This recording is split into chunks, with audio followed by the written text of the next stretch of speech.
So very good morning everyone.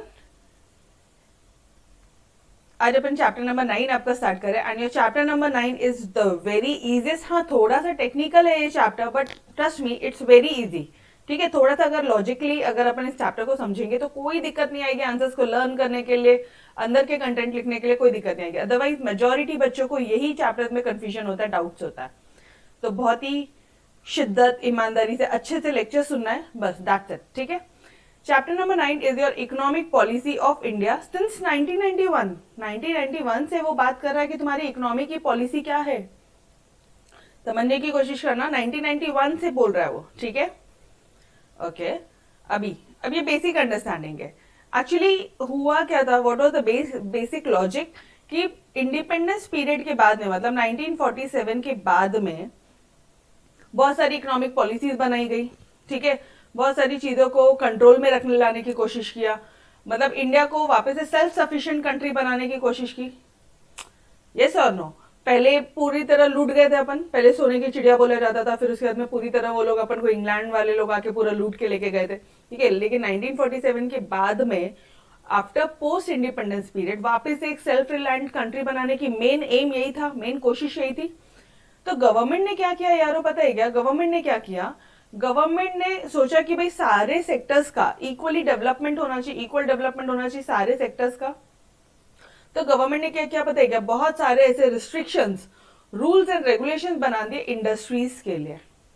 मतलब अगर तुमको इंडस्ट्री ओपन करनी है, क्योंकि याद करना इंग्लैंड वालों ने क्या किया था, कॉलोनियल रूल पूरा हुआ था. अपने इंडिया से वो लोग रॉ मटेरियल लेके जाते थे, अपने इंडिया से रॉ मटेरियल लेके जाते थे और इंडिया में ही फिनिश गुड दे के जाते थे.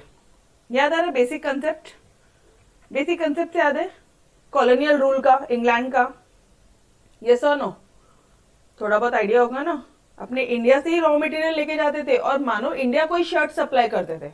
हाइट है यार, कॉटन भी हमारे इंडिया का, तुम शर्ट भी हमें दे रहे हो और उस शर्ट के बदले में भी पैसा ले रहे हो. मतलब ये तो ऐसा हो गया कि हम लोग डबल, मतलब पूरी तरह एक्सप्लॉइटेशन हो गया था. तो वो जो था ये फिनिश गुड्स कहाँ बनता था? इंडस्ट्री में बनता था. तो अपनी इंडियन गवर्नमेंट को क्या लगा, वो भी गलत नहीं थी, अपनी इंडियन गवर्नमेंट को लगा यार भाई ये इंडस्ट्रीज पे रूल एंड रेगुलेशन की, कल चल के इंडिया में इंडस्ट्रीज बने तो इस पे रूल एंड रेगुलेशन होना बहुत जरूरी है. तो इंडिया की जो गवर्नमेंट है उसने बहुत सारे रूल्स एंड रेगुलेशंस बना दिए इंडस्ट्रीज पे कि किसी भी बंदे को अब अगर इंडस्ट्री एस्टैब्लिश करनी है तो ये सारे रूल्स एंड रेगुलेशंस पे गुजरना पड़ेगा. Okay, done. आपने बना दी, हमने मान लिए, गवर्नमेंट तो आप मानना ही पड़ेगा. लेकिन आपके रिस्ट्रिक्शंस के कारण एक स्टैग्नेशन आ गया, इंडस्ट्रीज का ग्रोथ नहीं हुआ, महंगाई बहुत ज्यादा बढ़ गई, एक इम्बैलेंस हो गया, फ्रस्ट्रेशन आ गया बिजनेस एंटरप्रीनियर्स में. और तो और कई लोगों ने कई बिजनेस एंटरप्रीनियर्स जो थे, उन इन्वेस्टर्स जो थे, उनका कॉन्फिडेंस लूज हो गया. इन्वेस्टर्स का कॉन्फिडेंस लूज हुआ मतलब आप समझने की कोशिश करो. जब बिजनेस एंटरप्रीनियर को ही, जो एंटरप्रीनियर है, जो हेड है कंपनी का, उसी को ही अगर खुद पे भरोसा नहीं है, उसी पे फ्रस्ट्रेशन है, तो क्या इन्वेस्टर्स पैसा डालेंगे वो कंपनी में? क्या इन्वेस्टर्स पैसा डालने वाले हैं? ना जी. कौन डालेगा ऐसी कंपनी में जिसको इन्वेस्टर्स को खुद को ही भरोसा नहीं है? मतलब जो एंटरप्रीनियर है, जो बिजनेस का हेड है, उसी को भरोसा नहीं है खुद के बिजनेस में, तो इन्वेस्टर्स क्यों पैसा डालेंगे? Done everybody, is this point clear? तो मेन मोटा मोटा अगर पूछोगे ना, तो इंडिपेंडेंस पीरियड के बाद में गवर्नमेंट को इंडिया को वापस से सेल्फ रिलायंट कंट्री बनाना था. तो गवर्नमेंट ने सोचा कि भाई क्योंकि कॉलोनियल से ही एक्सप्लॉइटेशन हुआ था, इन्होंने कॉलोनियल रूल कर दिया था, इसलिए एक्सप्लॉइटेशन हुआ था, तो मेन रेगुलेशन अब इंडस्ट्रीज पे बनाएंगे. इन्होंने इंडस्ट्रीज पे बनाया, लेकिन स्टैग्नेशन हो गया, इन्फ्लेशन बढ़ गया, इन्वेस्टर्स का कॉन्फिडेंस लूज हो गया. ठीक है, सॉरी, हाँ यस, इन्वेस्टर्स का कॉन्फिडेंस लूज हो गया, मतलब इन्वेस्टर्स ने इन पैसा डालना बंद कर दिया. बिजनेस एंटरप्रीनियर्स को फ्रस्ट्रेशन लेवल आ गया बहुत ज़्यादा, क्योंकि हर एक चीज़ के लिए अगर आपकी परमिशन चाहिए, तो किस हद तक बॉस, किस हद तक परमिशन लेंगे हम? Yes sir no? कुछ भी चीज़ हम अपने मन से कर ही नहीं सकते. इंडस्ट्री ओपन की मतलब हर एक चीज़, पूरा कंट्रोल तो आपने, गवर्नमेंट आपने रखा है, और ऊपर से टाइम पे रिप्लाई भी नहीं करते हो. Yes sir no? पूरी लीगल फॉर्मेलिटीज़ के थ्रू जाना पड़ता है, सालों लग जाते हैं, महीनों लग जाते हैं कुछ डिसीजंस को पास होने के लिए. ओके तो इसके कारण इकोनॉमी में कंप्लीट मेकओवर नहीं हो पाया, ठीक है। दिस लीड टू, देखो, a complete makeover was required in order to bring back economy on track. मतलब हमने खुद के हाथों से खराबा किया और वापस एक कंप्लीट मेकओवर की जरूरत थी। तो एक new economic policy it was introduce by your mister Narasimha Rao, late prime minister, जो तुम्हारे लेट प्राइम मिनिस्टर्स थे, मतलब वो अभी नहीं रहे, ठीक है। तो new economic policy was introduce by him, और इसी को ही आगे further and then finance minister doctor Manmohan Singh ने इसी को आगे और कंटिन्यू किया और इम्प्रूवमेंट लेकर आया। And this was the turning point for our economy. तो ये एक चीज ध्यान रखोगे, कौन सी पॉलिसी ने टर्निंग पॉइंट दिया? National new economic policy, NEP, new economic policy, ठीक है। अपने चैप्टर का नाम क्या है? Economic policy. तो न्यू इकोनॉमिक पॉलिसी जो थी ये इंट्रोड्यूस किया गया 1991 में नरसिम्हा जी ने, और फिर फर्दर कैरीड ऑन किया गया बाय मनमोहन सिंह ने, और this was the turning point. Done everybody? एक समझा, लॉजिक समझा कि पीछे इसकी स्टोरी क्या है, कि इंडस्ट्री से बहुत ज़्यादा रेगुलेशन डाल दी थी। तो अब क्या होगा? अभी न्यू इकोनॉमिक पॉलिसी में होगा क्या? तुम खुद बता दो, इसके आंसर्स में क्या होगा। यहाँ पे अभी अपन इकोनॉमिक पॉलिसी ऑफ इंडिया 1991 पढ़ने वाले, क्या होगा अभी इसमें? इंडस्ट्रीज पे रूल्स एंड रेगुलेशन लगाया था, वो हटाएंगे अपन धीरे धीरे, कंट्रोल्स हटाएंगे इंडस्ट्रीज पे, यस और नो। जो भी प्रोविजंस रखे थे, जो स्ट्रिक्ट प्रोविजंस थे, वो हटाएंगे, लीनियंसी करेंगे।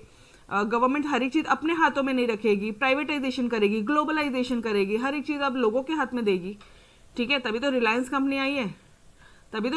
आई है, मार्केट में, यस और नो। ऊपर का तकलीफ समझा और नीचे उसका सॉल्यूशन क्या हो सकता है, क्या पढ़ने वाले हैं वो भी समझ में आ रहा है। अभी अपन को क्या पढ़ने वाले हैं अपन न्यू इकोनॉमिक पॉलिसी में, क्या हो सकता है? इंडस्ट्रियलाइजेशन को लीनियंसी करना, ग्लोबलाइजेशन बढ़ाना, प्राइवेटाइजेशन बढ़ाना। मतलब ग्लोबलाइजेशन बढ़ाना मतलब जो इंडिया में जो इंडस्ट्री थे उसको ग्लोबल लेवल तक पहुंचाना, ओके। ग्लोबल लेवल पे जाओगे तो फॉरेन एक्सचेंज का रिजर्व आएगा, फॉरेन ट्रेड आएगा, यस और नो, ओके। और प्राइवेटाइजेशन करना मतलब प्राइवेट लोगों के हाथों में, जैसे मैंने आपको पहले भी बताया है कि जो पहले कार बनाना भी गवर्नमेंट अपने हाथों में रखा था, कार, लेकिन आज की डेट पे वो प्राइवेटाइजेशन किया है। प्राइवेटाइजेशन किया है मतलब प्राइवेट जो कंपनीज है, प्राइवेट इंडस्ट्रीज भी कार मैन्युफैक्चरिंग में आ गई है, जैसे टाटा मोटर्स है आपके, ठीक है। तो अब इससे क्या हुआ है? कंपटीशन की फीलिंग थी, तो वो लोग अच्छी क्वालिटी बना रहे कम रेट में, तुम्हारी इकोनॉमी का ही तो फायदा हो रहा है, और किसका फायदा हो रहा है? यहाँ पे गुड्स अच्छे मिल रहे हैं, तो इंडिया के जो क्या बोलते हैं, जो इंडिया की जो पब्लिक है उनको फॉरेन से इंपोर्ट एक्सपोर्ट करने की जरूरत नहीं है, वो यहीं पे ही कर रही है, जो कर रही है यहीं से खरीद सकती है, यस और no. Done, basic concept clear है। तो ये सारे पॉइंट्स हो सकते हैं, हम न्यू इकोनॉमिक पॉलिसी में आगे पढ़ेंगे, क्लियर। फॉरेन एक्सचेंज का रिजर्व आएगा, प्राइवेटाइजेशन होगा, ग्लोबलाइजेशन होगा, और क्या हो सकता है? इंडस्ट्रियल पॉलिसी का जो कंट्रोल है वो हटाना, गवर्नमेंट रिस्ट्रिक्शंस कम कर देगी, रूल्स एंड रेगुलेशंस कम कर देगी, क्लियर। चलो, मतलब आधा आंसर आपको पहले ही पता है कि आप पढ़ने क्या वाले हो, ओके। सिर्फ ऊपर की स्टोरी से। इंट्रोडक्शन, ऊपर की सिर्फ अंडरस्टैंडिंग थी, you don't have to write this in the answer, ठीक है, वो पूछेंगे भी नहीं वैसे। Introduction paragraph. अब तुम्हारा यहाँ से मेन चैप्टर शुरू हो रहा है। नाउ अब ये चैप्टर क्या बोलता है, ध्यान से देखेंगे। New economic policy NEP was introduce in 1991, chapter का नाम ही है, और 1991 में ही इंट्रोड्यूस हुआ है, ओके। नरसिम्हा जी जो थे 1991 में उन्होंने NEP को इंट्रोड्यूस किया था। According to new industrial policy, state मतलब government will no longer play a role of controller. वो कंट्रोल नहीं करेगी, वो रेगुलेट नहीं करेगी, but it will act as a facilitator मतलब प्रमोटर, कोऑर्डिनेटर। वो आप कोऑर्डिनेट करेगी आपके साथ, इंस्पायर करेगी आपको, सुपरवाइज करेगी, ध्यान रखेगी बस, ठीक है। अब वो आपको कंट्रोल और रेगुलेट नहीं करेगी। Is this point clear? Government अब आपको क्या क्या नहीं करेगी, कंट्रोलर और रेगुलेटर नहीं करेगी, और बाकी सारी चीजें करेगी। फैसिलिटेटर करेगी, इंस्पायर करेगी, सुपरवाइज करेगी, मोटिवेट करेगी, कोऑर्डिनेट करेगी। क्लियर है? न्यू इंडस्ट्रियल पॉलिसी के तहत, इंडस्ट्रियल पॉलिसी से में वो आपको प्रमोट करने वाली है। डन? Okay, yes. समझ में आ रहा है ना? तो थोड़ा फास्ट ट्रैक मोड पे बताओगे मुझे कि अगर आपको समझ में आ रहा है तो, ठीक है, so that I can move ahead. Main objectives क्या है ये इकोनॉमिक पॉलिसी की? What are the main objectives? Main objectives of economic policy क्या हो सकता है? बहुत ही सिंपल सा कंसेप्ट है। गवर्नमेंट, GOI मतलब यहाँ पे क्या है? गवर्नमेंट ऑफ इंडिया लिखना है यहाँ पे। आप एग्जाम में ऐसे नहीं लिखोगे, आप एग्जाम में पूरा लिखोगे गवर्नमेंट ऑफ इंडिया। ठीक है जी। गवर्नमेंट ऑफ इंडिया ने अडॉप्ट किया है न्यू इकोनॉमिक पॉलिसी 1991 में with the objective to free India's industrial economy. मतलब जो इंडिया की इंडस्ट्रियल जो इकोनॉमी है ना, उसको फ्री कर दिया उन्होंने। अपने डिसीजन खुद लो, जाओ। From the unnecessary government control, जो अननेसेसरी गवर्नमेंट कंट्रोल और रिजिडिटी थी ना गवर्नमेंट के प्रोसीजर्स में, वो सारी चीजें उन्होंने, उन सारी चीजों से उन्होंने फ्री कर दिया आपको। ठीक है। अब मेन ऑब्जेक्टिव्स क्या है? मेन ऑब्जेक्टिव्स है कि भाई to plunge the Indian economy in the area of globalization, globalization में लेकर आना, प्रमोट करना और ज्यादा ग्लोबलाइजेशन के लिए। मतलब अब आपकी कंपनी सिर्फ और सिर्फ इंडिया में आप बिजनेस मत करो, फॉरेन कंट्रीज में भी करो, फॉरेन कंट्रीज में भी करो, फॉरेन एक्सचेंज का रिजर्व भी लेकर आओ। डन। अब हम सिर्फ और सिर्फ अपने हाथ में चीजें नहीं रखेंगे, अब हम प्राइवेट सेक्टर का पार्टिसिपेशन भी अलाउ करेंगे। अब कार बनाने के लिए हम प्राइवेट कंपनीज को भी अलाउ करेंगे। Is that point clear? जो मैंने बोला वही है। इससे क्या हो जाएगा? जो फिस्कल डेफिसिट हुआ था, जो फॉरेन कंट्रीज को जो पैसा देना था हमें, फिस्कल डेफिसिट मतलब आप ऐसा समझो, जो फॉरेन कंट्रीज को हमने जो पैसा देना था वो रिड्यूस हो गया, कम हो गया। अरे फॉरेन एक्सचेंज रिजर्व अपने पास आया तो अपन इजीली फॉरेन कंट्री को उनका लोन अमाउंट चुका सकते हैं। फिस्कल डेफिसिट रिड्यूस हो गया, इकोनॉमी में स्टेबिलिटी आ गई, एक स्टेबल हो गया इकोनॉमी, इन्फ्लेशन कम हो गया, बैलेंस ऑफ पेमेंट्स, ये मैं बताती हूँ आपको बैलेंस ऑफ पेमेंट क्या, इसको अभी थोड़ा सा साइड में रखो। इकोनॉमी का ग्रोथ रेट वापस से बढ़ गया, एंड जो इंटरनेशनल ट्रेड रिलेशंस थे वो भी बहुत अच्छे हो गए एंड विदाउट एनी रिस्ट्रिक्शंस। मतलब जो फॉरेन कंट्री से जो ट्रेड रिलेशंस थे हमारे, वो भी बहुत बेहतरीन हो गए। न्यू इकोनॉमिक पॉलिसी के आते ही ये सारे चेंजेस, ये सारे बदलाव देखने मिले। क्या क्या बदलाव है? अच्छा, उससे पहले रिवाइज करने से पहले एक बार बैलेंस ऑफ पेमेंट और बैलेंस ऑफ ट्रेड समझ लो। ठीक है, ये 12th स्टैंडर्ड में डिटेल में टॉपिक है, 11th में नहीं है, बट एटलीस्ट पता होना चाहिए। बैलेंस ऑफ पेमेंट क्या होता है?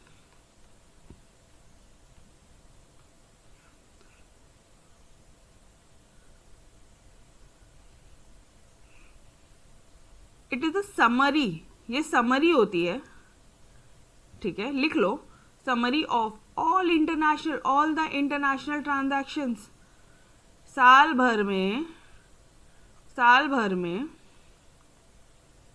ड्यूरिंग अ ईयर लिख देती हूँ मैं। ठीक है, during a year in a country, एक कंट्री का मतलब इंडिया ने साल भर में जितने लोगों से जो भी इंटरनेशनल ट्रांजैक्शन किया, किसी से खरीदा है, किसी से लिया है, किसी को लोन दिया है, किसी से लोन लिया है, जो भी कुछ इंटरनेशनल ट्रांजैक्शंस होंगे, डॉलर में होंगे, पाउंड में होंगे, येन में होंगे, जो भी कुछ होंगे, ठीक है, सिंगापुर डॉलर में होंगे,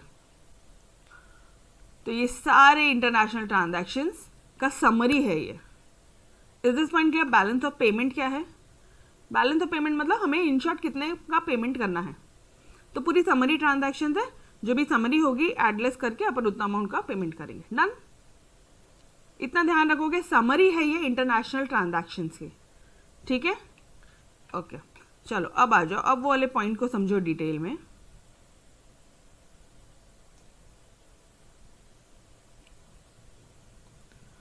बैलेंस ऑफ पेमेंट में हमेशा ना डिसइक्विलिब्रियम रहता था, हमेशा हमें ज्यादा पेमेंट करना पड़ता था, समझ रहे हो? हमें हमेशा ज्यादा देना पड़ता था। तो इसको ये डिसइक्विलिब्रियम जो है, इक्विलिब्रियम नहीं था कि जितना लिया उतना ही देना, ऐसा नहीं। हम लोग हमेशा जो देना हमें ज़्यादा देना पड़ता था फॉरेन कंट्रीज़ को, और हमारे पास में इतना पैसा नहीं था। तो ये जो डिसइक्विलिब्रियम है ये करेक्ट हो गया। क्यों? क्योंकि ग्लोबलाइजेशन हो गया, प्राइवेटाइजेशन हो गया, ठीक है, एलपीजी पॉलिसीज आ गई। एलपीजी पॉलिसी याद है आपको? एलपीजी, लिबरलाइजेशन, प्राइवेटाइजेशन, ग्लोबलाइजेशन, ये लिबरल कर दिया इंडस्ट्रियल पॉलिसीज को। दिस इज नोन एज, ये अपन ने बचपन में पढ़ा है, लिबरलाइजेशन। पी से है प्राइवेटाइजेशन एंड जी से है ग्लोबलाइजेशन। मैम लिबरलाइजेशन भी लिख सकते हो क्या? ये ऊपर लिखा तो है उन्होंने कि उन्होंने आपको फ्री कर दिया इंडस्ट्रियल के जो भी कंट्रोल से और जो रिजिडिटी से, वो सबसे फ्री कर दिया। लिबरलाइजेशन ही तो है वो। ग्लोबलाइजेशन, प्राइवेटाइजेशन, ये रहा आपका globalization, privatization. Done everybody, concept समझा? चलो अब थोड़ा सा याद करने पे फोकस करते हैं। ये क्या है? These are the main objectives of NEP.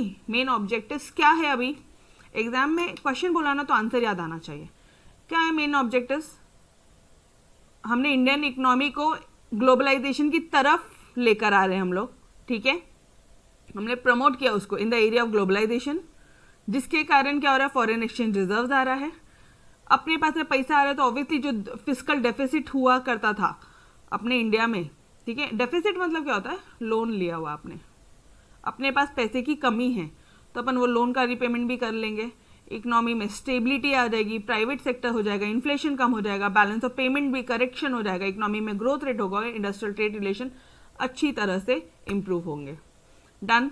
एक होता है पॉइंट वाइज याद हो गया, ऐसे याद नहीं होता, मेमोरी टेक्निक से करना है तो आ जाओ। नाउ मेमोरी टेक्निक से, ठीक है, सेम आंसर अपन मेमोरी टेक्निक से करते हैं।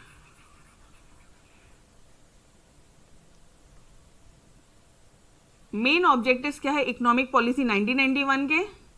जीडीपी को बढ़ाना, ठीक है, जीडीपी फाइबर ऐसे समझो।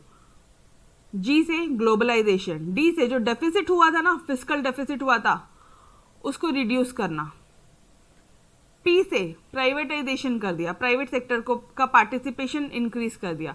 एफ से फॉरेन एक्सचेंज के रिजर्व्स आ गया। आई से इन्फ्लेशन आ गया, बैलेंस ऑफ पेमेंट्स हो गया, इकोनॉमी में ग्रोथ रेट हो गया, एंड जो रिलेशन थे हमारे फॉरेन कंट्री के साथ में, इंटरनेशनल ट्रेड रिलेशन, वो भी बेहतरीन तरह से इंप्रूव हो गया। डन एवरीबॉडी, तोड़ विद द कंसेप्ट। वापस से जी से क्या है? जी से देखो आंसर्स, कोई भी आंसर ना दोनों टेक्निक से लर्न करो। यू नेवर नो, एग्जाम में हो सकता है कि हम 1-2 पॉइंट भूल जाए। 12th स्टैंडर्ड में जब आप आओगे मेरे पास में, मैंने आपको हर एक आंसर के लिए स्टोरी भी बतानी है एंड मेमोरी टेक्निक भी बतानी है, और दोनों में से आंसर लर्न करवाना है। हर एक आंसर इकोनॉमिक्स का, हर एक आंसर, ठीक है। बिकॉज होता ही कई बार एग्जाम में कि अपन जो बच्चे बोलते हैं ना मैम मेमोरी टेक्निक से मुझे तो नहीं होता, वो बच्चे खुद बाद में मुझे मैसेज करते हैं कि मैम सिर्फ लास्ट मोमेंट में आपकी मेमोरी टेक्निक ने हेल्प किया और इसलिए मैं टॉपर आया हूँ। तो इट डिपेंड्स कि कब कौन सा आंसर याद आ जाए, ठीक है। तो मेरा काम है, मैं आपको दोनों करवाने वाली हूँ हर एक आंसर्स के लिए। No, it depends upon you कि आपको कौन सा ईजी लगता है। But trust me, memory technique एक बार एटलीस्ट रीड करके तो जाना। नहीं जमता है तुम्हें, अग्रीड, एक बार रीड करके तो जाइए हो यारो, ठीक है, पढ़ के जाओ। ट्रस्ट मी, बहुत ईजिली आंसर याद आते हैं। अच्छा, बस टॉपिक को कोरिलेट कर लेना, वो जो मेमोरी टेक्निक है और जो क्वेश्चन है तुम्हारा, क्वेश्चन बोलते ही ना मेमोरी टेक्निक याद आनी चाहिए। अगर वो इतनी ईजी है तो ही करो, अदरवाइज मत करो, ठीक है। चलो, न्यू इकोनॉमिक पॉलिसी किस पे फोकस करेगी? जीडीपी बढ़ाने पे, जीडीपी को फाइबर की तरह बढ़ाना। फाइबर कितना होता है? एकदम पतला सा, आजकल फाइबर केबल्स आ रहे हैं, ठीक है, फाइबर केबल्स आ रहे हैं, इतने एकदम पतला सा केबल होता है। पता है आजकल वाईफाई का कनेक्शन लेने जाओ आप, फाइबर केबल लो, एयरटेल एक्सट्रीम वगैरह, तो एकदम पतला सा केबल होता है, ठीक है। तो जीडीपी को एकदम फाइबर की तरह बढ़ाना है, इस तरह से याद करने की कोशिश करना, ठीक है। नाउ मेन ऑब्जेक्टिव क्या है? ग्लोबलाइजेशन, जो डेफिसिट हुई थी फिस्कल डेफिसिट, उसको रिड्यूस करना, प्राइवेट सेक्टर को इंक्रीज करना। जीडीपी हुआ पक्का। अब बात आती है फाइबर की, फॉरेन एक्सचेंज रिजर्व्स। आई से इन्फ्लेशन कम हो जाएगा, बी से बैलेंस ऑफ पेमेंट कंट्रोल में आएगा, ठीक है, जो इसमें बीच जो इक्विलिब्रियम था, डिसइक्विलिब्रियम था, वो भी करेक्शन हो जाएगा, to correct the disequilibrium between disequilibrium of balance of payment. इस तरह से आप आंसर लिखोगे। क्या हुआ अपना? FIB, ठीक है, बी हुआ। ई से क्या है? इकोनॉमी का जो ग्रोथ रेट है, वो बढ़ेगा। एंड टी से क्या है, आर से क्या है, रिलेशन, किसका, फॉरेन कंट्री के साथ रिलेशन, इंटरनेशनल ट्रेड रिलेशन भी इंप्रूव होगा। Done everybody, this was your objective. कितना सिंपल है यार। Third, shall I move ahead? चलो जी, ऑब्जेक्टिव्स है, ये हमारे मेन टारगेट है, समझने की कोशिश करो। दिस इज आवर टारगेट कि ग्लोबलाइजेशन और होना चाहिए, फिजिकल डेफिसिट और कम होना चाहिए, इकोनॉमी में स्टेबिलिटी आनी चाहिए, प्राइवेट सेक्टर और पार्टिसिपेट, प्राइवेट लोग जो प्राइवेट पब्लिक है, प्राइवेट इंडिविजुअल्स, प्राइवेट कंपनीज है, और पार्टिसिपेशन करना चाहिए, फॉरेन एक्सचेंज का रिजर्व और बढ़ना चाहिए, सफिशिएंट होना चाहिए, इन्फ्लेशन कम होना चाहिए यार इंडिया से, बैलेंस ऑफ पेमेंट में भी करेक्शन होना चाहिए, ठीक है, वो भी इक्वल में आना चाहिए। मतलब हमारे पास ज़्यादा पैसा रहेगा चलेगा, ठीक है, अपने पास का पोजीशन एकदम अच्छा होना चाहिए, बैलेंस ऑफ पेमेंट का। फिर इकोनॉमी में ग्रोथ रेट अच्छा होना चाहिए और ट्रेड रिलेशन बहुत अच्छे होने चाहिए ताकि freely goods and services flow हो जाए। डन, ये अपना टारगेट है, ये अपना मेन एम है, ये अपना मेन ऑब्जेक्टिव है, समझने की कोशिश करना है। This is our target. दोनों आंसर्स में डिफरेंस है, ये अपना मेन ऑब्जेक्टिव है, मेन एम है, मेन टारगेट है। Clear? Distillation of alcoholic liquor या brewing of alcoholic liquor. Done. And lastly electronic aerospace, aerospace हवाई जहाज, या फिर अगर आप तुम डिफेंस इक्विपमेंट बना रहे हो तो भी आपको ये करना है, लाइसेंस लेना है। Clear? Delicensing clear dear everybody? Yes Neelkamal, done? Okay. अब समझने की कोशिश करना, तुम इंडिया में न्यू इकोनॉमिक पॉलिसी ला रहे हो, ठीक है, तो ये जो न्यू इकोनॉमिक पॉलिसी है ना, इसने यहाँ पे रिफॉर्म्स किए इन्होंने। इसका मेन फीचर क्या था, इन्होंने रिफॉर्म्स कर दिए, मतलब चेंजेस किए फाइनेंशियल सेक्टर में। ऑब्वियसली अरे इंडस्ट्री बनाना चाहते लेकिन कोई पैसा ही नहीं देता, तो फाइनेंशियल सेक्टर में रिफॉर्म करना जरूरी है या नहीं है? पहले के डेट पे सिर्फ और सिर्फ कोऑपरेटिव बैंक और पब्लिक सेक्टर बैंक ही इन्हीं को ही परमिशन दी थी कि तुम बैंकिंग के बिजनेस करोगे, लेकिन आज की डेट पे हमने प्राइवेट बैंक को भी अलाउ किया है, हमने फॉरेन बैंक, देश बैंक अलाउ किया है डियर, HSBC, सिटी बैंक, सबको अलाउ किया है बिजनेस करने के लिए। इंडिया में आके आप बैंकिंग बिजनेस कर सकते हो जी।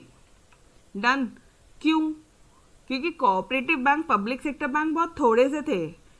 इंडस्ट्री अगर एस्टैब्लिश करनी है, बिजनेस अगर एस्टैब्लिश करना है, तो हमें लोन नहीं मिल पा रहा था, तो हमने फॉरेन बैंक, प्राइवेट बैंक को भी अलाउ कर दिया बिजनेस करने के लिए। क्लियर है?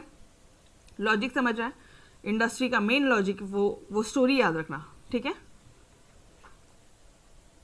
ओके। रिफॉर्म्स तो कर दिए, चेंजेस तो कर दिए तुमने इंडस्ट्रियल सेक्टर में जाके, बट इंश्योरेंस सेक्टर में भी रिफॉर्म्स किया आपने। Reforms in insurance sector also, मतलब एक फाइनेंशियल सेक्टर में रिफॉर्म किया, उस वहाँ पे चेंजेस किए, इंश्योरेंस सेक्टर में भी चेंजेस किए। अभी इंश्योरेंस सेक्टर में कैसा होता है, समझने की कोशिश करना। मान लो अपना बिजनेस डूब गया, तो कौन रिस्पॉन्सिबल है? मतलब आप इंडस्ट्रियल पर्पस, इंडस्ट्री को एग्जाम्पल लेके वो स्टोरी को ही कंटिन्यू करो, ठीक है? मान लो आपने इंडस्ट्री एस्टैब्लिश किया, बट ऑब्वियसली तुम चाहोगे कि तुम्हारा इंश्योरेंस हो, तुम्हारे गुड्स पे, तुम्हारे सर्विसेज पे, कुछ जो तुम्हारे मेन इक्विपमेंट्स हैं, मशीन्स है या तुम्हारा जो बिल्डिंग्स है, obviously guys you will try कि भाई इंश्योरेंस हो, इन केस कुछ हो गया तो अपना बिजनेस पूरी तरह डूबना नहीं चाहिए, कुछ पैसा इंश्योरेंस कंपनी से मिलना चाहिए। तो आपने चेंजेस किया इंश्योरेंस सेक्टर में। एंटायर इंश्योरेंस सेक्टर जो है पहले सेंट्रल गवर्नमेंट के कंट्रोल में था, लेकिन आज की डेट पे IRDA ने ये रिफॉर्म्स, IRDA वॉज पास्ड, ठीक है, industrial regulatory development authority was passed. IRDA ये अथॉरिटी है, it was passed to introduce reforms in this sector. Clear? इन्होंने लाइसेंस दिया बहुत सारे प्राइवेट सेक्टर को कि भाई अब तुम भी इंश्योरेंस बिजनेस इंडिया में आके कर सकते हो। Insurance in the case of what? अरे हेल्थ इंश्योरेंस, ये इंडस्ट्री में जो लोग काम कर रहे हैं उनका हेल्थ इंश्योरेंस, ये इंडस्ट्री वाले जो ओनर है उनको अपने गुड्स एंड सर्विसेज पे इंश्योरेंस लेना है, या कुछ भी यार अपन को अपने फैमिली मेंबर्स के लिए लेना तो भी। Done everybody? तो IRDA ने अलाउ किया है कि भाई सारे इंश्योरेंस कंपनीज ठीक है, सारे प्राइवेट सेक्टर जो है ये इंश्योरेंस बिजनेस में आ सकते हैं। क्लियर? और पहले सिर्फ और सिर्फ सेंट्रल गवर्नमेंट के हाथ में था, अब अलाउ कर दिया प्राइवेट सेक्टर को भी। ऊपर में भी वही था, कोऑपरेटिव बैंक थी और पब्लिक सेक्टर बैंक था, बाद में फॉरेन बैंक को भी अलाउ कर दिया, प्राइवेट बैंक को भी अलाउ कर दिया। यहाँ पे सेंट्रल गवर्नमेंट के हाथ में था पूरा इंश्योरेंस की, मोनोपोली थी सेंट्रल गवर्नमेंट की। मोनोपोली मतलब जो वो बोलेंगे वही। आज की डेट पे IRDA ने सबको अलाउ कर दिया, प्राइवेटाइजेशन अलाउ किया। क्लियर? यस। अब देख रहे हो, अब इंडस्ट्री के पास में पैसा आएगा। यस, अब तुम्हारा देश सच में डेवलप हो रहा है। Reducing role of public sector. Public sector मतलब कौन सा सेक्टर? ऐसा सेक्टर जो गवर्नमेंट के हाथों में है, ऐसा सेक्टर, ऐसी इंडस्ट्रीज जो गवर्नमेंट के हाथों में है, उनका रोल रिड्यूस कर दिया। पहले 17 industries were reserved only for public sector, लेकिन आज की डेट पे सिर्फ और फिर वो जो 17 है ना, वो जो 17 इंडस्ट्रीज थी उसको कम करके 8 पे लेकर आए, और ये 8 को और कम पे करके 2 पे लेकर आए अपन। पहले 17 इंडस्ट्रीज थी, इसको कम करके 8 पे लेकर आए हो आप। मतलब पहले 17 इंडस्ट्रीज पब्लिक मतलब गवर्नमेंट के हाथों में थी, उसके बाद में 8 इंडस्ट्रीज गवर्नमेंट के हाथों में है, उसके बाद में आज की डेट पे सिर्फ और सिर्फ 2 इंडस्ट्रीज गवर्नमेंट के हाथों में। मैडम वो कौन सी 2 इंडस्ट्रीज है जिसके लिए गवर्नमेंट का अप्रूवल चाहिए, जो आज भी गवर्नमेंट के हाथों में, वो तुम्हें पता है, रेलवेज एंड ऑटोमिक एनर्जी। अगर तुम्हें एटम बम वगैरह बनाना है या रेलवेज बनाना, अभी रिलायंस कंपनी रेलवे तो नहीं निकाल सकती अपनी, अगर परमिशन होती थी ना तो वो भी निकाल ली होती थी। Yes sir no? तो ये 2 जो सेक्टर्स है ये आज भी गवर्नमेंट ने अपने हाथों में रखा है, जिससे पूरे इंडिया को अफेक्ट करता है। डन? बट आपको मैं एक चीज बता दूं, USA में एटॉमिक एनर्जी के लिए प्राइवेटाइजेशन है, अमेरिका में है यस प्राइवेटाइजेशन है। Clear everybody? तो हमने क्या किया, हमने पब्लिक सेक्टर का जो रोल था, मतलब गवर्नमेंट का जो रोल था, वो कम कर दिया। ओके, जिससे क्या हुआ क्या इसे, this move was an objective of increasing efficiency in the public sector. अब पब्लिक सेक्टर के पास में सिर्फ 2 काम है, एक रेलवेज और एक एटॉमिक, तो उनकी भी एफिशिएंसी बढ़ गई कि उन्हें सिर्फ कम काम करना है। उनका जो पैसा ब्लॉक था ऐसी फालतू की कंपनीज में, ठीक है, पब्लिक सेक्टर यूनिट्स में जो उतनी अच्छी नहीं चलती थी, उनका पैसा भी बच गया एंड एंडिंग स्टेट मोनोपोली। और जो मोनोपोली थी उनकी वो कम हो गई। स्टेट मतलब government. What do you mean by the state? Government. Clear है एवरीबॉडी? तोड़ सिंपल है ना यारो? क्या पॉइंट्स हैं तुम्हारे? फीचर्स क्या है? एक तो है कि तुमने लाइसेंसिंग डी लाइसेंसिंग कर दी, 18 के बदले में आज से फर्ती 5 इंडस्ट्री के लिए तुम्हें परमिशन चाहिए। करोगे अगर ये इंडस्ट्री ओपन करनी है तो चोरी छुपे करना बॉस, सी हाइड कर लेना, सिगरेट, हजार्डस। आई से क्या था? आई से क्या है बोलो जल्दी से? Industrial explosive. डी से वो distillation and on brewing of alcoholic liquor, and E से क्या है आपका? Electronic aerospace and defence equipment. E से इलेक्ट्रॉनिक एरोस्पेस एंड ई से इक्विपमेंट। डन? ओके। रिफॉर्म्स कर दिया फाइनेंशियल सेक्टर में, रिफॉर्म्स कर दिया इंडस्ट्रियल सेक्टर में, रिड्यूस कर दिया पब्लिक सेक्टर को। यहाँ पे तो ध्यान रखना 17, 8, 2 आज की डेट पे सिर्फ 2 कंपनीज है, 2 ही इंडस्ट्रीज है जिसको जो पब्लिक सेक्टर के हाथ में। क्लियर? नाउ एनकरेज किया फॉरेन इन्वेस्टमेंट, मतलब अब फॉरेनर्स आके इंडिया में इन्वेस्ट कर सकते हैं। आपको पता है पहले बहुत रिस्ट्रिक्शन था, पहले अलाउ नहीं करते थे अपन फॉरेन कंट्रीज को हमारे इंडिया में इन्वेस्ट करने के लिए। अरे तुम्हारे पास पैसा नहीं है भारत में तो एटलीस्ट फॉरेन वालों के पास है तो वो उनको तो लेन दो, उनको कमाने दो, तुमको मिल तो रहा है। आज की डेट पे तुम वो पैसे को यूज करके तुम कितने आगे बढ़ सकते हो? ये सुनो, नहीं है पैसा तो लोन लो ना, इन्वेस्टमेंट तो अलाउ करो इंडिया में। तो अब वो अलाउ किया, अब फॉरेन इन्वेस्टमेंट अलाउ कर दिया। ठीक है, FDI foreign direct investment was approved by the Industrial Policy 1991. Okay, foreign companies were allowed to invest in high priority Indian industries that require high investment and modern technology. अभी जैसे Reliance company ने ये किया था, ऑयल फील्ड, ऑयल का उनका business है, ठीक है, रिलायंस पेट्रोलियम, उनका जो ऑयल का बिजनेस है, तो इसमें फॉरेन डायरेक्ट इन्वेस्टमेंट अलाउ किया है। ऐसा ये कुछ ऐसे सेक्टर्स है जिसमें हेवी हाई इन्वेस्टमेंट और मॉडर्न टेक्नोलॉजी की जरूरत होती है। डन? पहले इनिशियली सिर्फ और सिर्फ 51% अलाउड था, आज FDI 74% अलाउ है, और कुछ सेक्टर्स तो ऐसे जिसमें 100% FDI अलाउड है। मतलब तुम पूरा का पूरा पैसा बाहर से ला सकते हो अगर तुम्हारा रिलेशन अच्छा है फॉरेन कंट्रीज के साथ तो। डन? Everybody clear? कितना सिंपल है। ठीक है। अननेसेसरी ब्लेम करते हैं बच्चे की मैडम ये चैप्टर समझता नहीं है, यार कितना ईजी है, कुछ भी नहीं है इसमें, ठीक है। पॉइंट्स वापस से रिवाइज करेंगे। डी लाइसेंसिंग है, 5 इंडस्ट्रीज के लिए कंपलसरी है, करोगे तो चोरी छुपे करना, ठीक है। देखना कभी सिगरेट का जो लोग करते हैं ना बिजनेस, वो लोग लिटरली एक तो उनको लाइसेंस लेना ही पड़ता है, दारू वगैरह का जो भी शॉप्स होता है, लिकर वगैरह का लाइसेंस लेना ही पड़ता है, ये आपको पता है, बिना लाइसेंस के लिए नहीं होता है, ठीक है। तो 5 चीज़ें जिनके लिए लाइसेंस लेना होता है। रिफॉर्म्स किया फाइनेंशियल सेक्टर में, रिफॉर्म्स किया इंश्योरेंस सेक्टर में, उसके बाद में पब्लिक सेक्टर का जो रोल है वो कम कर दिया, उसके बाद में और क्या किया अपन ने, फॉरेन इन्वेस्टमेंट अलाउ किया। 5 पॉइंट्स डन एवरीबॉडी, पक्का अच्छी तरह से यो ओके। अबॉलिश किया MRTP एक्ट, मतलब अरे आपको पता है क्या पहले क्या होता था, पहले ना मतलब ऐसा होता था कि यार अगर दो कंपनी आपस में मिल रही है, मर्ज हो रही है, ठीक है, या 2 कंपनी अलग हो रही है, या एक कंपनी दूसरे को टेक ओवर कर रही है, तो आपको कंपलसरी सेंट्रल गवर्नमेंट का अप्रूवल लगता था। अगर आपकी कंपनी को अच्छा ये तो छोड़ो, एक्सपेंशन करना है ना तुम्हारी कंपनी को और बड़ा बनना है, तो भी सेंट्रल गवर्नमेंट का अप्रूवल लगता था। अरे क्यों आज की डेट पे ये सब हटा दिया, रिमूवल कर दे, MRTP एक्ट को ही रिमूव कर दे, पूरा का पूरा जो एक्ट था ना रिमूव, जिसके कारण और ये एक्ट के कारण, रिमूवल ऑफ दिस एक्ट के कारण इंडस्ट्री के ग्रोथ में हेवी बूस्ट हुआ। Done okay.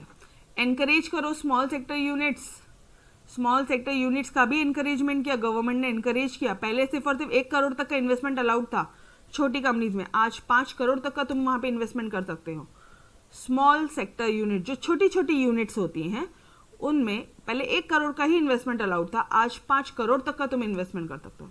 तो आपने क्या किया है, एनकरेज किया उनको, और ठीक है। अगर आप छोटी कंपनीज भी हो तो आप आगे बढ़ो। देखो गवर्नमेंट एनकरेज SSU मतलब small sector units for high growth rate in output. आप भी अपने गुड्स एंड सर्विसेज बनाओ, ज़्यादा प्रोडक्शन करो, ज़्यादा एम्प्लॉयमेंट लोगों को दो, नौकरियां दो, एक्सपोर्ट करो अपने गुड्स, और आप भी बड़ी कंपनी बनो। क्लियर एवरीबॉडी, कितना सिंपल है। ट्रेड लिबरलाइजेशन, जो तुम्हारा इंपोर्ट ट्रेड मतलब क्या होता है, ट्रेड मतलब लेना और देना। इंडिया में ट्रेड मतलब परचेज एंड सेल, और ये चैप्टर पूरा का पूरा फॉरेन ट्रेड पे ही है, मतलब हम लोग यहाँ पे फॉरेन कंट्रीज की भी बात कर रहे हैं। तो यहाँ पे ट्रेड मतलब क्या हो जाएगा, इंपोर्ट्स एंड एक्सपोर्ट्स, ठीक है। कब ये ट्रेड वर्ड अकाउंट्स में होगा तो परचेज सेल मतलब होता है। इकोनॉमिक्स में कौन से चैप्टर में वर्ड ट्रेड आ रहा है, जैसे डिमांड एंड सप्लाई होगा तो परचेज सेल मतलब है, लेकिन अभी आप new economic policy in India पढ़ रहे हो 1991 की, तो यहाँ पे ट्रेड मतलब इंपोर्ट्स एंड एक्सपोर्ट्स। लॉजिकली समझ में आएगा धीरे धीरे कि कब ये जो ट्रेड वर्ड कब कौन से चैप्टर में यूज हो रहा है, तो उसका मतलब क्या है। क्लियर। तो अर्लियर, तो जो अब आप किसके बारे में बात करोगे, इंपोर्ट एंड एक्सपोर्ट के बारे में बात करो, ठीक है। इंपोर्ट्स एक्सपोर्ट, गुड्स अंदर बुलाना, इंडिया में फॉरेन कंट्री से इंडिया में गुड्स लाना इंपोर्ट बोला जाता है, इंडिया से फॉरेन में भेजना एक्सपोर्ट बोला जाता है। तो अब समझना, अर्लियर जो इंपोर्ट्स है कि तुम फॉरेन कंट्री से क्या क्या मंगा रहे हो, ये रेगुलेट गवर्नमेंट करती थी, लेकिन NEP का आने के बाद में नेशनल बोर्ड में न्यू इकोनॉमिक पॉलिसी 1991 के आने के बाद में जो ये इंपोर्ट्स पे जो कंट्रोल था ना, ये पूरी तरह अबॉलिश कर दिया। अभी कोई इंपोर्ट पे कोई कंट्रोल नहीं है। जो हाँ, अब तुम बोलोगे मैडम कंट्रोल नहीं है, लेकिन वो लोग ड्यूटी कितनी कलेक्ट करते हैं, इंपोर्ट ड्यूटी कितनी हेवी चार्ज करता है। तो ये जो ड्यूटीज है ना वो भी कम कर दी है उन्होंने, to a large extent, to a great extent duties भी कम कर दी है। लो एक्सपोर्टर्स, अच्छा ये हो गया तुम्हारा इंपोर्ट के बारे में आपने कहानी बोली। अब बोल रहे हो एक्सपोर्टर्स के बारे में। एक्सपोर्टर्स वर अलाउड, अगर तुम गुड्स का एक्सपोर्ट कर रहे हो इंडिया में, मान लो आप कार बना के आप एक्सपोर्ट कर रहे हो, ठीक है, या कुछ ऐसे गुड्स बना रहे हो जैसे हैंडलूम गुड्स है जो सिर्फ और सिर्फ इंडिया में है और आप एक्सपोर्ट कर रहे हो, they are allowed to raise external credit, मतलब एक्सटर्नल और इंटरनल मतलब विद इन इंडिया, एक्सटर्नल मतलब फॉरेन, एंड क्रेडिट मतलब लोन, उधारी, क्रेडिटर्स, अरे याद है ना अकाउंट्स का वो क्रेडिट वर्ड, यस और नो। तो फॉरेन लोन्स आप रेज कर सकते हो टू फाइनेंस देयर ट्रेड। अगर आपके पास में पैसा नहीं है और अगर आपको एक्सपोर्ट करना है तो आपको फॉरेन से लोन मिलेगा। स्पेशल इकोनॉमिक जोन एस्टैब्लिश कर दिए हैं कि जैसे अपने यहाँ पे पुणे में हिंजेवाड़ी है, ठीक है, हिंजेवाड़ी का जो एरिया है ये SEZ है, तो ये पूरा ये SEZ एस्टैब्लिश कर दिया है कि भाई यहाँ से आप एक्सपोर्ट कर सकते हो गुड्स को। Then government also introduce the concept of agro export zones कि भाई एग्रीकल्चर भी एक्सपोर्ट करो, एग्रीकल्चर रिलेटेड प्रोडक्ट भी एक्सपोर्ट करो, ताकि इंडिया में अब एग्रीकल्चर पे भी लोग इन्वेस्ट करेंगे। आप समझने की कोशिश करो, एक बार गवर्नमेंट ने चीज़ें अलाउ करी ना तो अब एग्रीकल्चर में भी लोग ध्यान देंगे। और ये हो रहा है कि वेल एजुकेटेड MBA जैसे लोग भी गांव में जाके ऑर्गेनिक फार्मिंग कर रहे हैं, लिटरली वो लोग अपने गुड्स का प्रोडक्शन ज़्यादा कर रहे हैं, वो लोग एक्सपोर्ट कर रहे हैं एंड गवर्नमेंट अलाउ कर रही है। कौन सा जोन है ये? Agro export zones. Done, clear है? Am I clear? पहला पॉइंट क्या बोलोगे? पहले कुछ पॉइंट बोल दो। ये 2 लाइनें इंपोर्ट के बारे में, ये 2 लाइनें एक्सपोर्ट के बारे में कि फॉरेन से लोन मिलता है, एक्सटर्नल क्रेडिट मिलता है और SEZ हमने एस्टैब्लिश कर दिया कि और ज़्यादा आप एक्सपोर्ट करो। एक्सपोर्ट करोगे ना तो पैसा आएगा, फॉरेन एक्सचेंज रिजर्व आएगा, ठीक है। आप जितने गुड एक्सपोर्ट करोगे आपको उतना फॉरेन एक्सचेंज रिजर्व आएगा। और आप ये भी एक्सपोर्ट के बारे में, लेकिन यहाँ पे आप एग्रीकल्चर एक्सपोर्ट करते हो। डन, चलो डन गाइस, हो गया, फिनिश। कितने पॉइंट्स पढ़े हमने यहाँ पे? 8 पॉइंट्स पढ़े, ओके। चलो फटाफट से रिवाइज करें क्या क्या फीचर्स थे। डी लाइसेंसिंग करना, लाइसेंसिंग मतलब कंपलसरी कुछ इंडस्ट्रीज एस्टैब्लिश करने के लिए लाइसेंस लेना पड़ता था, अब उसकी डी लाइसेंसिंग कर दी। पहले 18 इंडस्ट्रीज के लिए लाइसेंस लेना पड़ता था, पहले तो सारी इंडस्ट्री के लिए लेना, फिर वो कम करके 18 कर दी और उसको और कम करके 5 कर दी। ये 5 काम करोगे तो चोरी छुपे करना, सी हाइड करके करना, ठीक है एवरीबॉडी, ठीक है। रिफॉर्म्स लेकर आए उन्होंने फाइनेंशियल सेक्टर में, रिफॉर्म्स लेकर आए उन्होंने इंश्योरेंस सेक्टर में, रिड्यूस कर दिया उन्होंने पब्लिक सेक्टर। आज के डेट पे सिर्फ 2 ही पब्लिक सेक्टर इंडस्ट्रीज है, मतलब 2 ही क्या बोलोगे आप, ऐसे बिजनेसेस हैं। Only 2 industries are reserve for the public sector, एक रेलवे एक एटॉमिक, ये ध्यान रखना, ठीक है। फिर फॉरेन इन्वेस्टमेंट को इनकरेज किया, small scale units, small sector units को उन्होंने इनकरेज किया। पहले 1 करोड़ का इन्वेस्टमेंट अलाउड था, 5 करोड़ का इन्वेस्टमेंट अलाउड है। क्यों? ताकि आउटपुट बढ़े, एम्प्लॉयमेंट बढ़े एंड एक्सपोर्ट सेक्टर बढ़े, ठीक है।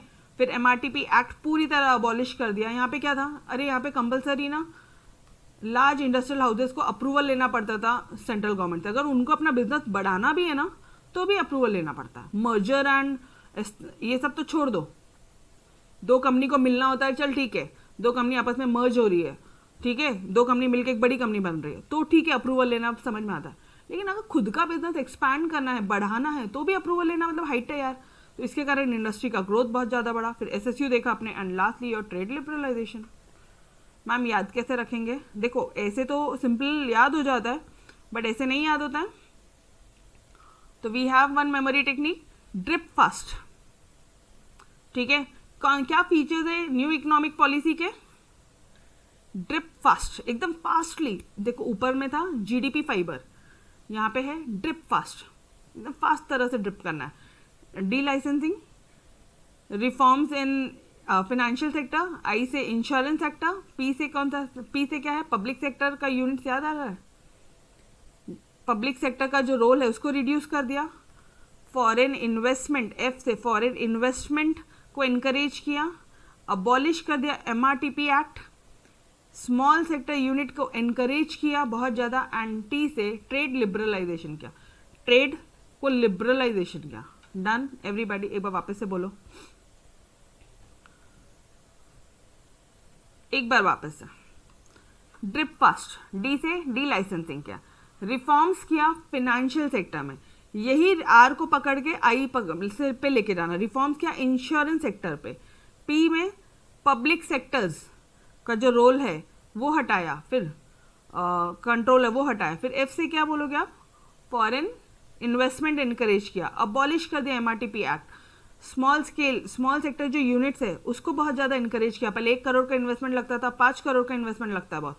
एंड T से trade liberalisation. Done, trade liberalisation में पहले 2 लाइन एक्सपोर्ट पे है, फिर दूसरे 2 लाइन इम्पोर्ट पे है, सॉरी एंड लास्टली जो लाइन था वो एग्रीकल्चर को भी एक्सपोर्ट करोगे आप. Done everybody? हुआ अच्छी तरह से? यस और नो? यस. तो guys we will stop till here. आज यहीं पे स्टॉप करते हैं. मिलते हैं नेक्स्ट लेक्चर में. तो तब तक के लिए अलविदा. Yes bye bye everyone. Take care. खुदा हाफिज. अच्छा मेक श्योर ये आंसर्स लिख लिख के एक बार याद करोगे. ठीक है, इसको छोड़ना नहीं है. एटलीस्ट 2 बार लिखना है, तभी याद रहेंगे, अदरवाइज नहीं रहेंगे. ठीक है, थोड़ी कंसेप्चुअल टॉपिक है ये. It's not very easy. ठीक है कि एकदम से याद आ जाएगा एग्जाम में, बट अपन ने मेमोरी टेक्निक भी ली है, अपन ने नॉर्मली भी क्वेश्चन आंसर्स किए हैं, तो दोनों में से करो तो याद आ जाएगा. ठीक है, ओके. तो bye bye everyone. Take care. Yes bye bye.